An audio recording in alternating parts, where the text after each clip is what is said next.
The day Amelia was meant to marry her new fiancé, the hospital called and asked her to come see me.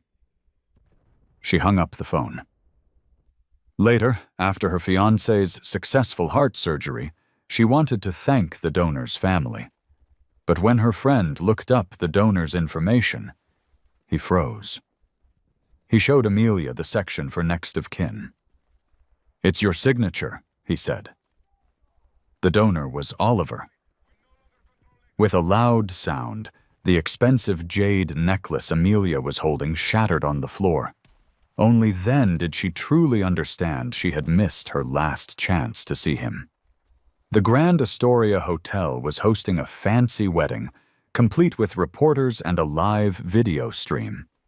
Amid the happy atmosphere, a rude voice broke through the noise.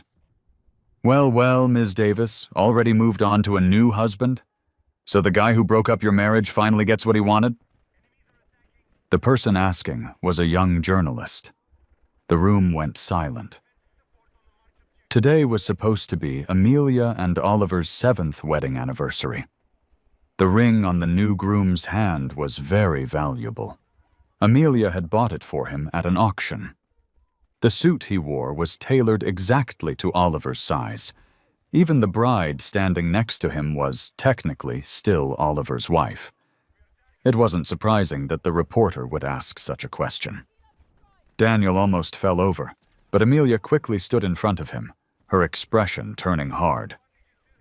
"Keep spreading false stories, and I'll sue you for defamation." But the reporter kept pushing. "How can you prove he didn't break up your marriage?" The live chat section exploded. "What the heck? Did the ex-husband send this reporter just to be difficult?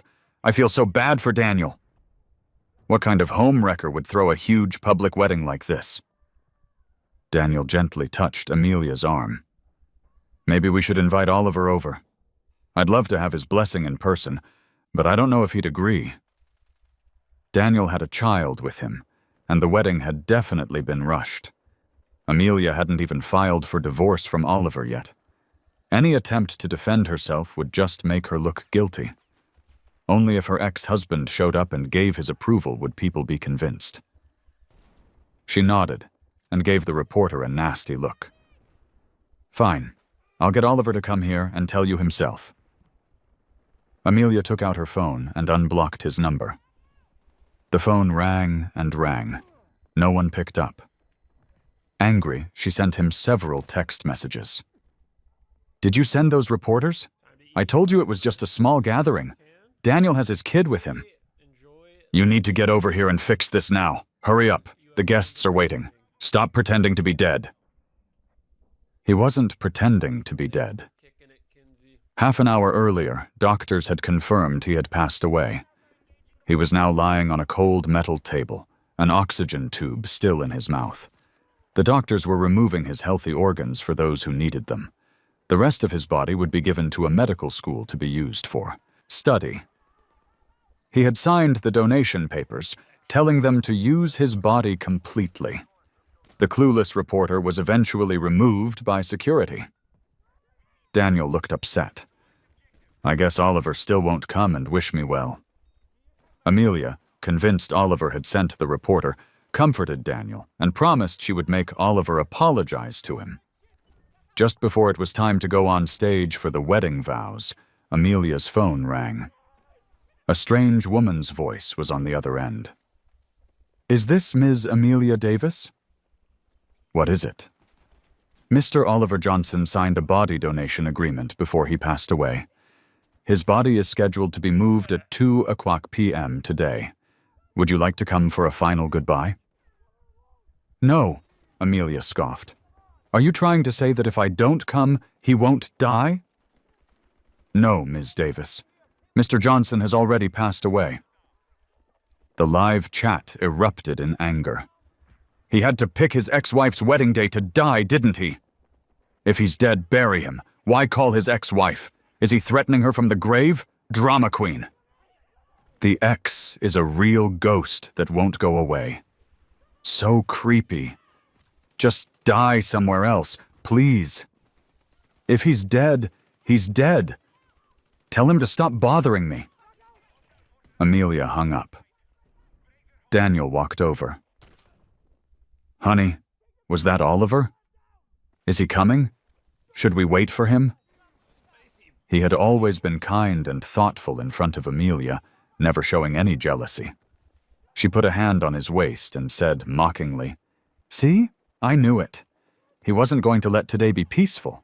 He's even making up excuses about being dead." Daniel's phone rang, too.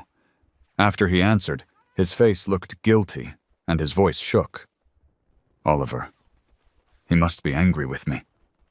What? Was that him on the phone with you just now? Did he threaten you? He grabbed his chest, seeming to struggle to breathe. Suddenly my chest feels so tight, it hurts. Amelia's face went pale. She quickly left the wedding hall, leaving all the guests staring at each other in confusion. The live chat and comments section lit up. So the ex isn't dead, but he's about to talk the new groom to death? He really ruined the wedding after all. I feel so bad for the happy couple. Can the ex-husband just die already? I'm so angry, so angry. Daniel had a serious heart condition and had been waiting for a transplant for a long time. The doctor said a perfect match had just become available today, and he could have the surgery immediately. Amelia signed the papers without a second thought. Watching him being wheeled into the operating room, she finally felt a sense of relief. Now she finally had time to deal with the real problem. Oliver. His phone still went straight to voicemail. She was furious. The wedding's off. Are you happy now? As she typed, she failed to notice the medical staff pushing a bed in her direction. For a moment, as they passed, a rush of air lifted the white sheet, showing his head. If she had just looked up, Shi-chan would have recognized him. But at that moment, her attention was completely focused on her phone. After a long wait, the doctor announced the surgery was successful. Daniel was finally wheeled out and moved to a standard room. The moment he woke up and saw Amelia, he started to cry. It's all my fault. Seeing how weak he was, Amelia's heart ached. She comforted him softly. Don't worry, I'll get the best doctors to help you.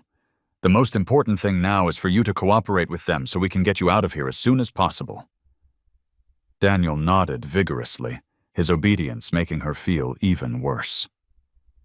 Amelia sighed, deciding to take care of him herself. On the day Daniel was released, he insisted on giving the doctors a thank you plaque and a letter to show his gratitude. The doctor waved his hand dismissively. If you want to thank someone, thank the volunteer who donated their heart. Daniel pulled on Amelia's sleeve. The doctor's right, honey. Let's try to find the donor. I want to thank him for giving me a second chance at life. Amelia took the doctor's words seriously. A few days later, some friends came over for a small party at her house. Donor information was kept secret, but she asked her friend, Max, to see what he could find out. Max quickly agreed. As they talked, the conversation naturally turned to Oliver.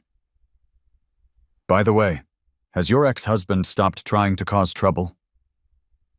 The story of him trying to ruin her wedding had become widely known. He was a running joke among her friends. Amelia gave a cold laugh. He's hiding, probably feeling guilty. Someone sighed. Man, I remember how in love you two were. I just don't understand his behavior now. A flash of irritation crossed Amelia's face.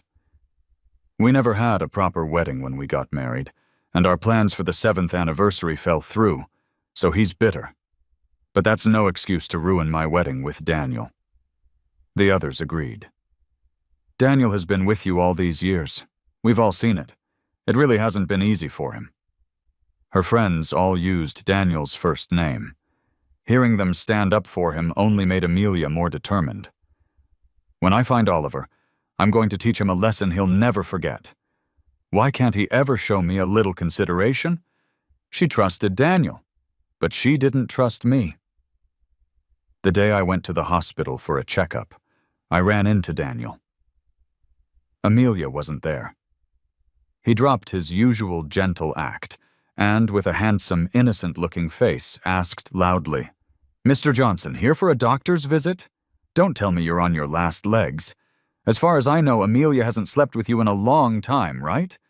Then again, while you've been away these past 2 years, I'm the one who's been sharing her bed." The smugness in his eyes was obvious. It was true. She hadn't touched me in a long time. The last time was over 2 months ago, right after I got back to the country. We went to a family dinner at my in-laws' place. She drank too much, and we ended up staying the night. The mood that night was perfect. A reunion after a long time apart. We were like newlyweds again, whispering sweet things, wrapped up in each other. That one night gave me hope. Daniel snatched the medical chart from my hand, his expression changing quickly. Finally, he leaned in and whispered mockingly, "Let's make a bet. If she has to choose between you and me, who do you think she'll pick?" "What? Scared to bet, Mr. Johnson? Besides the meaningless title of Amelia's husband, what do you really have left? Trust, understanding, love. You have none of it. Why not just step aside and let a better man take over?" Daniel then created a dramatic situation of his own. He vanished without a word, blocked everyone, and left behind a single, careless message. "I've made enough money. I'm done playing this game." At first, Amelia didn't worry much. She just held me tight and apologized. She threw herself into planning our 7th anniversary celebration.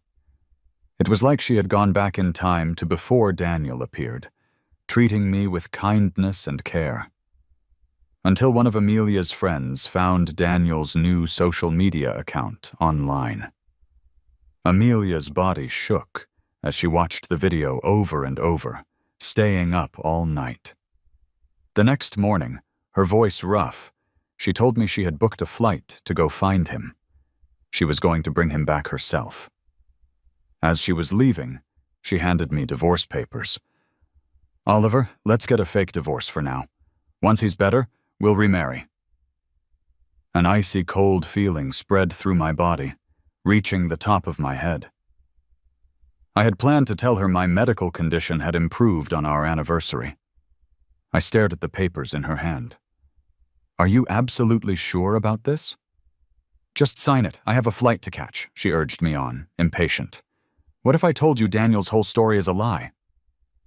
Amelia rubbed her forehead, her disappointment clear. "He's been through so much. How can you say that about him?" "It's true." "Then show me the proof." I locked myself in my room for 3 days and 3 nights. In the end, I decided to give up on our relationship, to leave her and start over. As I waited for emergency treatment at the hospital, I felt weaker than ever before. Maybe my body sensed the crisis and was trying to force me to accept my own weakness. Stroking my cold arm, tears streamed down my face. My decision to leave began to waver. I wanted to live. I had no family left. I didn't want to die alone. I called Amelia's number, but the voice that answered was Daniel's, followed by a quiet chuckle. "Mr. Johnson, having another medical problem? You lost. From now on, your woman is mine." Then he raised his voice. "Honey, I think Oliver's upset. Does he regret his decision? Maybe you should say a few words to comfort him." Before I could speak, Amelia's sigh came through the phone. "Oliver, can you just stop making a scene?" A strong wave of pain radiated from my heart. My nose stung, and I held back my tears. "Is it possible that he's the one who's lying? Do you think everyone is like you? Why would Daniel lie?" I froze, speechless. Without my realizing it, Amelia's trust in Daniel had far surpassed her trust in me. She believed every word he said without question. But my words were dismissed as childish complaints. She had lost all her patience. Just stop it. I don't want to hear it. The child wasn't even hers. I felt lost, signing the surgical consent form the doctor handed me and entering the operating room. But I started bleeding heavily, and they couldn't stop it. The doctor told me to contact my family. I used all my strength to call Amelia. I'm at the hospital. Before I could finish, her impatient voice cut me off. No matter what stunt you pull, it won't work. I'm not leaving my own wedding. Oliver, what is wrong with you? I heard the sound of my own heart breaking, the pain making my whole body shake. My voice was barely a whisper. Amelia, I'm dying. Then go die. And so, Amelia, I did. More than a month after his death, Amelia and the others still hadn't found any sign of him, but the online rumors about him didn't disappear with time. Someone finally noticed that the ex-husband had never once responded to the public criticism. Everyone assumed he was hiding out of guilt. There was even a social media campaign to find Amelia's ex-husband.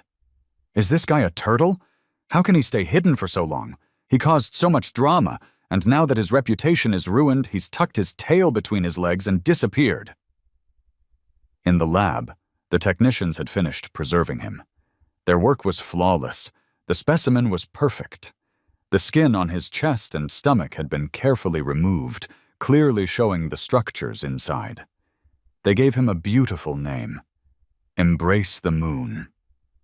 He was about to be sent to the city's Museum of Life Science for public display. Amelia was having dinner with a few friends.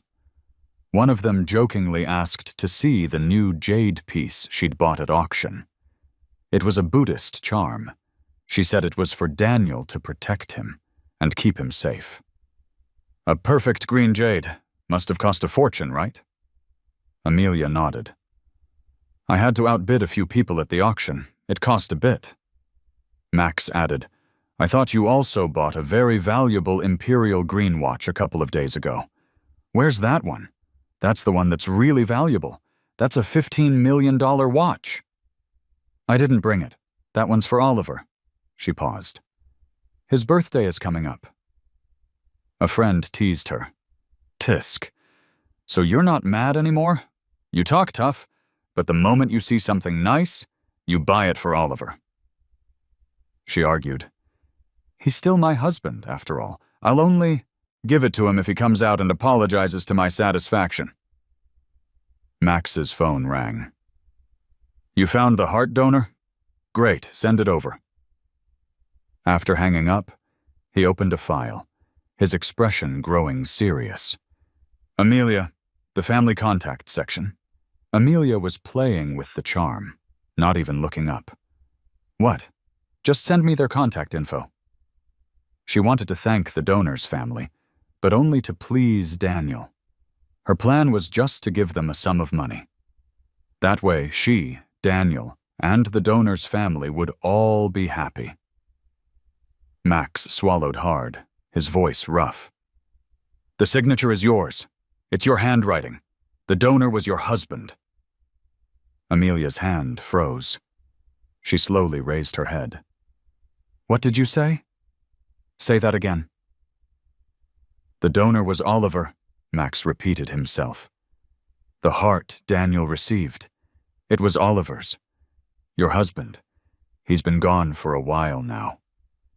With a sharp crack, the charm fell from Amelia's hand and shattered into pieces.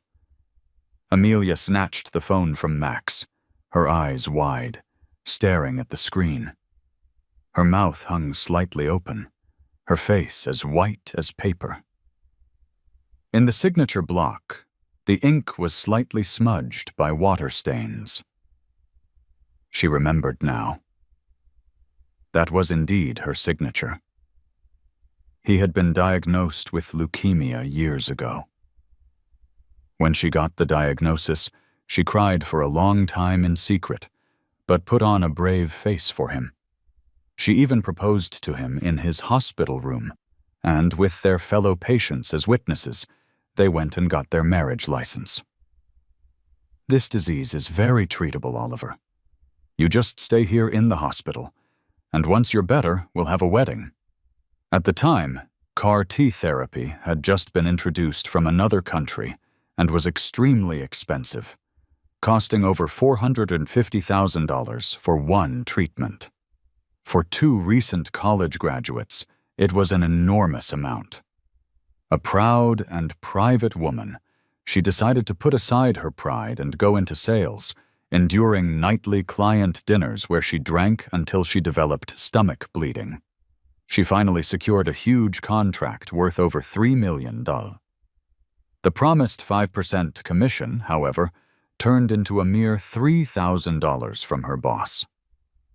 She knelt and begged him, "This is my husband's life-saving money." Her boss fired her and had security throw her out. It was the first time she'd ever been in a physical fight. Covered in bruises, she was sent to the emergency room. He was still an inpatient at the time. When he heard the news, the 300-yard walk from his room to her ER bay felt like a lifetime. She was lying there, barely breathing. His heart ached with pain. He immediately checked himself out of the hospital. In the hallway, he saw people promoting body donation and asked for an application form. When she woke up, he casually handed her the form. "Hey, I applied to be an organ donor. I can make a small contribution to society in the future, but it needs a family member's signature. Ms. Davis, would you do the honors?" She tore the forms at shreds immediately. He handed her another one. She clenched her teeth. "You're so young. Organ donation is something for 50 years from now. Besides, we're husband and wife. We're supposed to be together forever in life and in death." "Have you forgotten?" He took her hand. "I don't want to give up either. But if this is my fate, I hope I can do my small part to help those in need. When I can't go on, someone will use my heart to experience the world. Someone will use my corneas to see its colors. They'll all be living for me. It's another way for me to exist." Finally, she agreed. As she signed, tears streamed down her face, soaking the paper. She filled out an application for herself, too. "Even if we become anatomical gifts, I want to be by your side." Not long after, her client found out what had happened, canceled the deal with her old company, and insisted that only she could manage the account. They started their own company, and the client's advance payment finally got him that life-saving treatment. Later, their company grew bigger and bigger, earning many times over that initial $450,000. But the woman who had sacrificed her pride for him, who had loved him more than life itself, had changed. "Amelia, you didn't know about Oliver." Amelia slowly sank, as if her soul had been pulled out, collapsing into the chair. "No, it's impossible." She trembled all over, shaking her head hard, muttering to herself, "How could he be dead? It can't be. The doctor clearly said he had fully recovered. You must have it wrong, Max. Your source is completely unreliable." Max just watched her quietly as she fell apart. When she finally became silent, he spoke. "There's no mistake, Amelia. I also found Oliver's death certificate." He pulled it up on his phone and showed Amelia the document stamped by the hospital, which clearly stated the time and cause of his death. He passed away from sudden, massive bleeding during emergency surgery. No wonder Daniel got a heart donor so quickly that day. "Huh?" Amelia looked at Max, not taking the phone he offered her. How could Oliver have had surgery?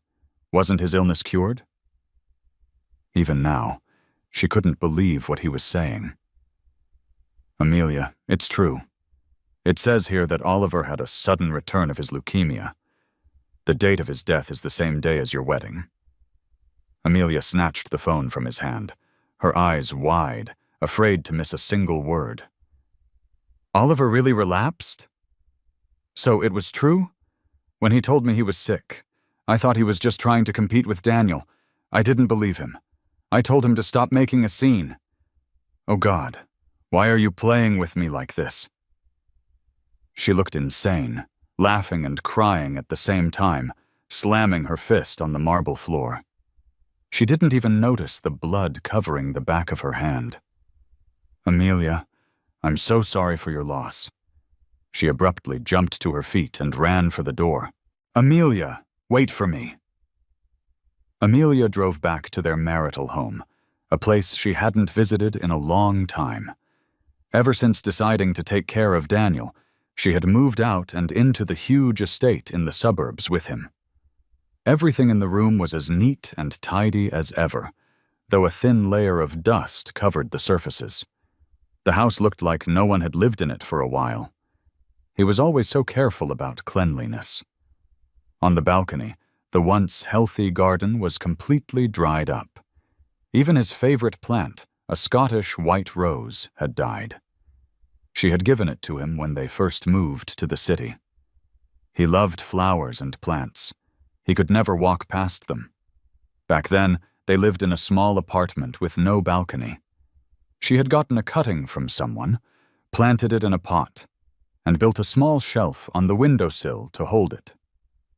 One day, I'll buy you a huge estate with a mansion, and I'll hire gardeners to plant a whole garden full of flowers for you. Under her careful watch, the cutting survived and grew taller and taller. The year it first bloomed, he was diagnosed with leukemia. Amelia cut a bouquet, wrapped it herself, and proposed to him at the hospital. A Scottish white rose for eternal love. Oliver, you are the only one for me. No matter what you become, through sickness and in health, I will always be by your side. I'll never leave you. They could finally afford a house, and their homes grew bigger and bigger. They moved several times, and the variety of flowers on their balcony grew, but that one rose was always their most treasured. This year, she had finally bought that 10-acre estate and planted 2 acres of white roses for him. But in the end, all it took was Daniel saying, "I like roses too. They always make me happy," for her to move in with him instead. Amelia stood before the dead garden, her mind blank. Amelia, there's a medical file here. It's Oliver's. Amelia held the folder tightly, her face stiff, her hands shaking uncontrollably. Tucked inside was a stack of papers, lab results and various reports. A paternity test report fell out. She bent down to pick it up. Seeing the information on it, she almost collapsed. Max caught her, and his eyes fell on the report as well. Why does this look so familiar? Amelia's gaze stayed on the report for a long time. Then she rushed to the study and pulled a private investigator's report from a drawer. It was the evidence Oliver had prepared long ago. Max's face turned pale.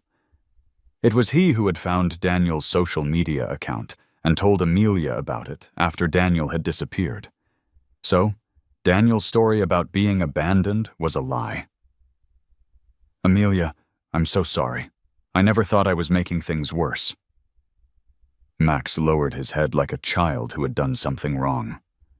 If I hadn't forwarded you that video of Daniel, you and Oliver would still be happy together. It's all my fault. Amelia sat there stunned, her mind blank. Her phone rang again.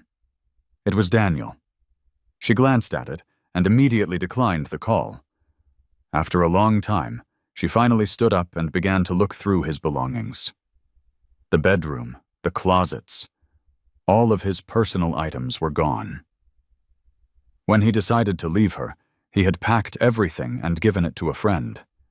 Anything useless, he had thrown away. She couldn't find a single photograph of him. They rushed to the hospital, hoping to find any final video footage of him. Only then did she realize it was the same hospital where Daniel had his surgery. On the day of their wedding, one man began a new life while the other passed into the next. She was told the security footage was only kept for a month. The time limit had passed. Max requested Oliver's medical records from the hospital and found the nurse who had been on duty. Recalling that day, the nurse expressed her regret. The patient was in critical condition, but he was very strong. He even said that if he survived, he wanted to see the white roses he had planted. But after he made a phone call, he seemed to go into shock. His face went completely pale. He signed the consent form without even looking at it. We urged him to reconsider, but he refused and demanded the surgery proceed as soon as possible. Just then, Amelia saw the surgical and resuscitation records. 2 sheets of paper that clearly documented everything from the moment he was wheeled into the operating room to the moment he was pronounced dead. 10:25 a.m. Patient begins bleeding heavily during surgery. 10:37 a.m. Blood pressure drops to 80/40 mmHg. 11:05 a.m. Patient briefly wakes up, calls family to discuss condition. Call is disconnected by the other party. Heart rate drops to 40 bpm. Blood pressure unreadable. 11:37 a.m. EKG flatlines, pulse absent, patient has stopped breathing. She began slamming her fist against her head, then squatted down, covering her face and sobbing.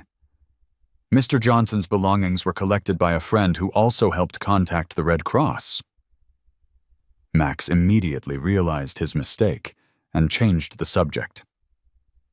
Amelia, did Oliver have any close friends? Amelia shook her head. He didn't have many friends. He really didn't have a close group. His life revolved around her. After his leukemia was cured, they ran the company together, and their acquaintances were all business contacts. Later, he was forced by his doctor to rest due to working too much, and stepped back from the company's operations. After that, his social circle became even smaller. Leaving the hospital, Amelia drove to the Red Cross, hoping to find out where he had gone. Halfway there, she got a call from her assistant. "Ms. Davis, we have news on Mr. Johnson's location." "Where?" The assistant hesitated. "It seems he's at the Museum of Life Science. Ms. Davis, it's all over the news online. Haven't you seen it?" Her assistant sent her a link to a live video stream. She opened it to see a reporter standing in front of a human anatomical specimen. "This anatomical donor next to me now, named Embrace the Moon, is none other than the infamous ex-husband, Mr. Oliver Johnson." The reporter looked very familiar. Amelia remembered him. He was the one who had asked if Daniel was a homewrecker. "This guy," Max replied. "Amelia, I checked. His name is David Young. He's actually a financial reporter. For some reason, he seems very invested in Oliver's story. Did Oliver ever mention him to you?" Amelia shook her head. Of course, she didn't know. In the live chat, viewers weren't convinced. So this ex-husband is really dead? Is this real? I have my doubts. I think this reporter is trying to clean up the ex's image. Wasn't he the one who called Daniel a home wrecker last time? Someone should investigate this reporter's credentials. I suspect he's creating a diversion, just picking a random specimen and saying it's the ex. That's an insult to the donor. The camera zoomed in on the specimen. Embrace the Moon. His bones and blood vessels were clearly visible. Amelia looked at Max. Does it look like him? Is it him? The specimen's face had been preserved in a way that made it unrecognizable. Max shook his head. The body type is similar, but I can't be sure. Amelia rushed to the garage. I have to go see! An instructor was standing in front of the specimen, telling a group of students the story of Embrace the Moon. The cameraman followed the instructor's words, doing a close-up on each part mentioned. When the camera moved to the chest cavity, the instructor paused, his voice low. I'm sorry, the chest cavity of Embrace the Moon is empty. As per his final wishes, his heart and lungs were transplanted to people in need. According to hospital records, he passed away from sudden complications while battling leukemia. He was a very strong and great man. Amelia was watching the live stream while driving. When she heard the reporter's last words, she slammed on the brakes, crashing into a guardrail. Her head hit the steering wheel, causing a large bump, and blood trickled down her forehead. Max, who had been following her, stopped his car and ran to check on her. "Amelia, let me take you to the hospital." Amelia waved him off as he helped her out of the car. "Take me to Oliver. Now." Max told his driver to go faster, and the car sped towards the museum. Amelia's phone rang. She hung up without looking. It rang again. She glanced at the caller ID and coldly hung up again. David Young's live stream was still running. Mr. Embrace the Moon was a man with a huge heart. His organs saved a total of 13 patients. During his life, he sponsored many poor students and patients with serious illnesses. After his death, he firmly donated all his assets and himself to society. The live chat flew by. "This definitely isn't the ex-husband. He doesn't have it in him. The ex was so selfish. No way he'd donate anything. Have some shame. Using a selfless man like Embrace the Moon to pretend to be yourself just to clear your name."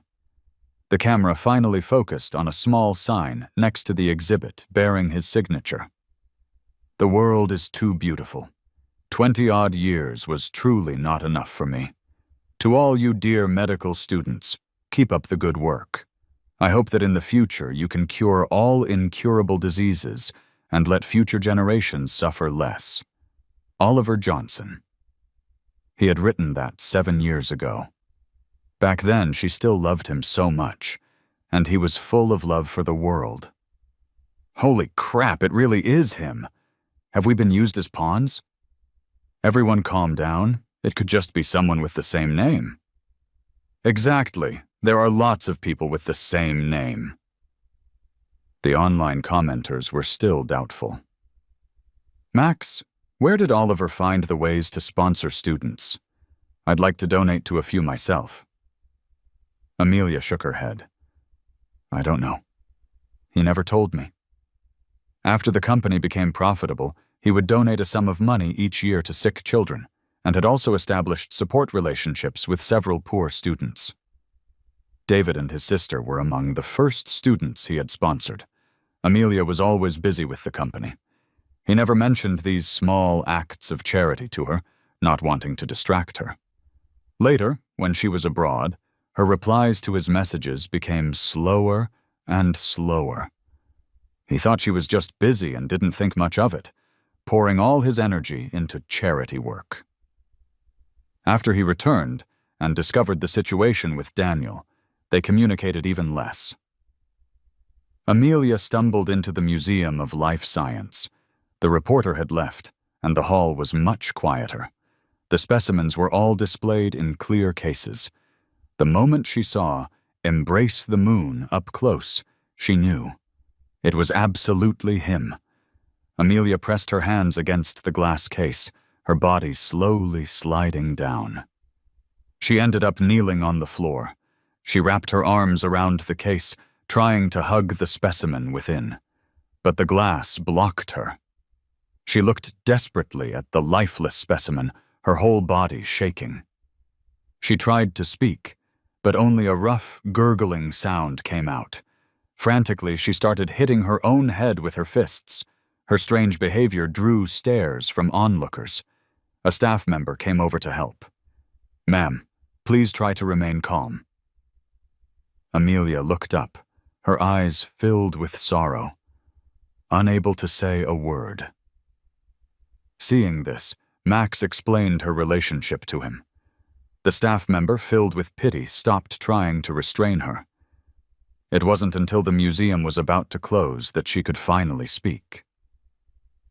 My husband is gone. Her phone rang again. It was Daniel. This time she didn't hang up. She answered, "Honey, where are you? Still at Max's place?" "When are you coming back? I had a bit too much to drink." "I'll be back soon." Amelia stood up. Her tone was incredibly calm, but the cold fury in her eyes showed her true feelings. "Should I come pick you up?" "No, you need to take care of yourself," she replied in a soft, gentle voice. But Max, standing beside her, shivered. After hanging up, Amelia wrapped her arms around the display case, saying goodbye to him. "Oliver, I have to take care of some things first. Once I'm done, I swear I'll come back and make up for what I've done." Max swallowed, asking cautiously, "Amelia, are you okay? Do you want to go somewhere to clear your head?" Amelia smiled faintly and walked ahead quickly, waving her hand. "Do I look like I'm not okay?" "Amelia, why don't we get some friends and go out for a few drinks?" "No, can't you see I have things to do at home? What about the cuts on your forehead? Should I take you to the hospital first?" By now, Amelia had several bleeding cuts on her forehead. "It's fine. Compared to what Oliver suffered, this is nothing." The moment Amelia walked in the door, Daniel rushed to greet her. Seeing the injuries on her face, he turned pale and cried out, "Honey, what happened to you?" "It's nothing. I just took a fall." He immediately brought a clean towel to wash her face. Amelia pulled him down to sit. "Don't rush. It's not like I'm dying. Don't fuss over me. Be careful with your health. I'm as strong as an ox now. I'm fine." Daniel flashed a reassuring smile. Amelia wrapped her arms around him from behind and asked softly, "Daniel, how's your body feeling?" He paused, his voice tinged with sadness. "I wish I knew, but we're always just a little bit unlucky. It's all my fault. If I were just a little stronger, I wouldn't have gotten so upset when Oliver ignored me." Even now, he was still trying to speak badly of Oliver. "Honey, you don't believe me?" "I believe you. I believe you." She closed her eyes, a sarcastic smile on her lips. "That jade necklace. I accidentally broke it." "What?" Daniel couldn't help but cry out. "How did it break?" "Max, he said he found the person who donated your heart. I got so excited I dropped it. Tell me, is it a bad sign when jade breaks?" "It means peace from being shattered. It took the bad luck for me. Honey, don't be sad." "Heh." Amelia's face instantly darkened. "Took the bad luck? Do you think a piece of trash like you is worthy?" "Honey, what is wrong with you?" "Ha, you have the nerve to ask me what's wrong?" She walked over and kicked him hard in the stomach. Daniel clutched his stomach, curling up in a corner, trembling. "Stop acting like that. It's disgusting to look at. Do you have anything to confess to me now?"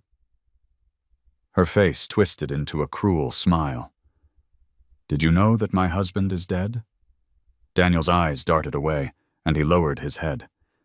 "Honey, you know, please don't get agitated."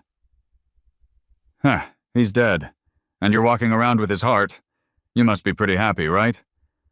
"I'm sorry, I didn't know. I didn't want this to happen. Oliver's death was a medical accident. I shouldn't be held responsible. Honey, you should go after the hospital." The couple, inseparable just yesterday, were now bitter enemies. Amelia blamed Daniel entirely for Oliver's death. Daniel, in turn, blamed the hospital. "It must have been an incompetent doctor who failed to save him in time. Honey, I'll go with you to the hospital and get justice." But he was mistaken. The more he argued, the more he fueled her rage. Amelia just watched him with a gentle expression. He thought he had convinced her and struggled to his feet. "Honey, let's go get justice for Oliver together." A sharp slap echoed through the room. His face stung. He looked up in shock. Amelia grabbed his chin, a smile on her eyes. Get justice at the hospital? You want me to cause a scene? Oliver hated it when people were unreasonable like that. Are you trying to make him look down on me? No, that's not it. Cold sweat beaded on his forehead from the pain. He didn't know Amelia at all. He remembered one time they went to meet a client who tried to grope him. Amelia, with that same serene smile, had invited the client for a smoke. In a place where surveillance cameras couldn't see, she had calmly and smilingly broken the man's groping hand. You still haven't answered my question. What about the child? Why couldn't I find any record of one in your background check? Honey, I was wrong. I just love you so much. Yes, I was jealous of him. Jealous of the beautiful past you two had. Jealous that you wanted the whole world to know he was back. Jealous of how you were running around planning his 7th anniversary. You'll have your child soon enough. Huh. She turned on the faucet and shoved Daniel's head into the sink, holding it under the water as he struggled. When his struggles weakened, she let go. Before leaving, she delivered several sharp kicks to his lower body. He clutched his stomach and howled in pain. Honey, my stomach hurts. Take me to the hospital. Blood began to seep through his pants more and more.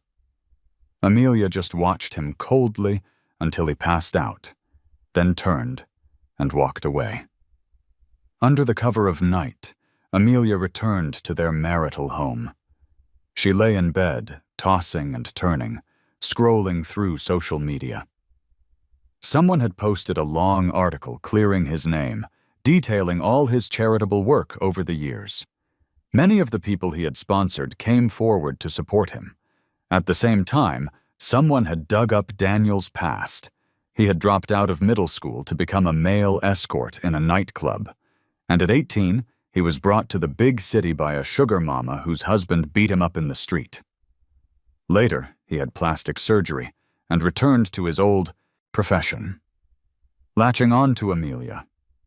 The exposé was detailed and included many photos. The worst part is he paid for his own troll army to speak badly of the original husband and sick people on him. He's so shameless. How dare he? The husband and the cheating wife weren't even divorced. I've never seen such an arrogant homewrecker. And the key thing is he's using the husband's heart. It's his own fault for being such a good actor. He used us all as weapons. The one who really deserves to die is the cheating wife. If she hadn't cheated, the husband wouldn't have suffered so much. Amelia read the comments and murmured, Yes, I'm the one who deserves to die.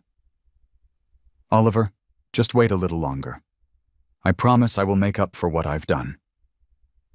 Max sent her David Young's contact information, but as soon as he heard her voice, he hung up. So Amelia went to his apartment early the next morning and waited, finally cornering him as he was about to leave. Mr. Young, I'm begging you, please give me Oliver's belongings. Isn't this the high and mighty Ms. Davis? Since when did you become so humble? Young wasn't moved. Amelia dropped to her knees with a loud thud. I just want something of Oliver's to remember him by. Too late. We followed his last wishes and burned everything. Did he not leave a single word for me? He just wanted you to stay far away from him. That was his final wish. After she hung up on him, he had called Lynn, David Young's sister. They were the first students he had ever sponsored. It was shortly after his leukemia had gone into remission and his company had just started making money.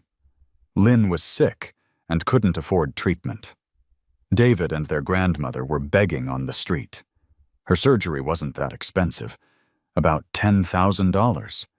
He happened to have it, and seeing himself in their struggle, he paid for her surgery.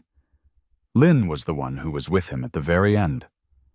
Oliver's final wish was to cut all ties with you, to never see you again in life or in death. Also, his shares in your company have all been donated to a charitable foundation. Someone will be in touch to handle the transfer soon. Amelia nodded. I understand. Since it's his wish, I will honor it completely. Amelia donated all her shares in the company to charity. Shortly after making this decision, she was arrested. When they came for her, she was at the Museum of Life Science, kneeling before his specimen. In her hand was the jade watch she never got to give him. When the police arrived, she was calm and surrendered without a fight. It was Daniel who had reported her. The cleaning lady had found him barely alive. At the hospital, he was diagnosed with a shattered pelvis, damaged internal organs, permanent inability to have children, and a fractured spine. He would be bedridden for the rest of his life. When Amelia heard about his condition, she paused for a moment, then began to laugh, tears streaming down her face. He better live a long, long life. After all, he's using Oliver's heart. As they took her away, she begged the police and museum staff to let her touch him one last time. I just want to put this watch on him. Her request was denied. She was sentenced to 5 years for serious assault. In prison, she tried to kill herself and wrote a will stating she wanted to donate her body, but she was saved. After that, she started acting strangely, always muttering Oliver's name to herself. After her release, she finally succeeded in killing herself. Afraid of being found too late, she specifically hung herself in a hospital. A suicide note was next to her, but it was still too late. She was discovered several hours later, and her organs were no longer viable for donation. Her parents refused to donate her body and had her cremated. From now on, for generations and lifetimes to come, they would never meet again. Defensive position is needed on the marked objective.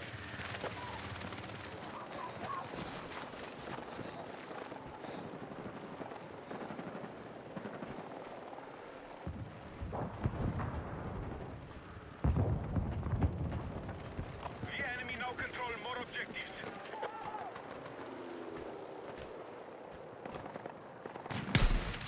That's not enemies.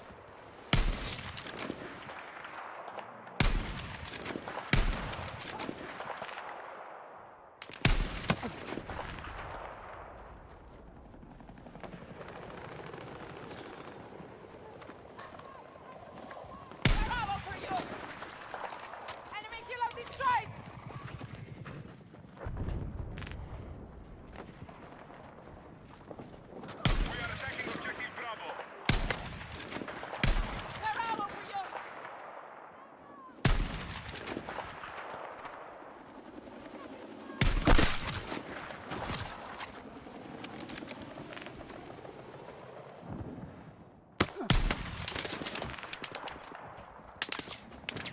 Where the fuck is that coming from? Oh, that guy.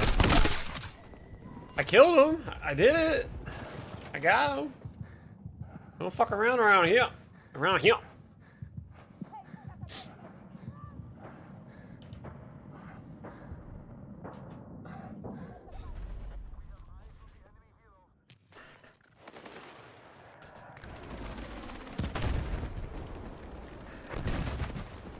Man, I start gaming with other people and chat just fucking dies. Combat advantage is still held by the enemy. The fuck is that? Regroup. I'm just kidding.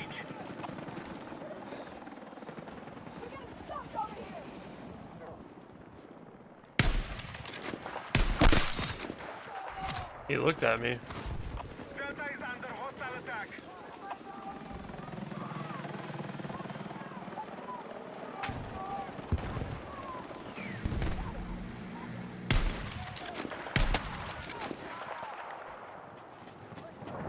These motherfuckers be parachuting everywhere around this fucking map.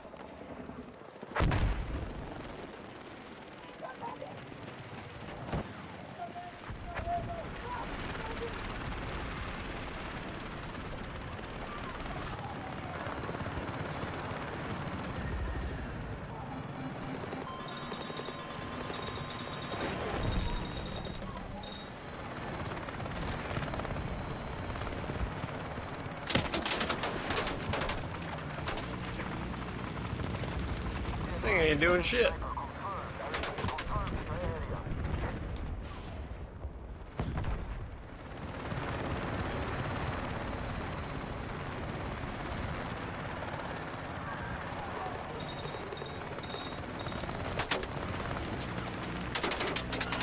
Doesn't do anything.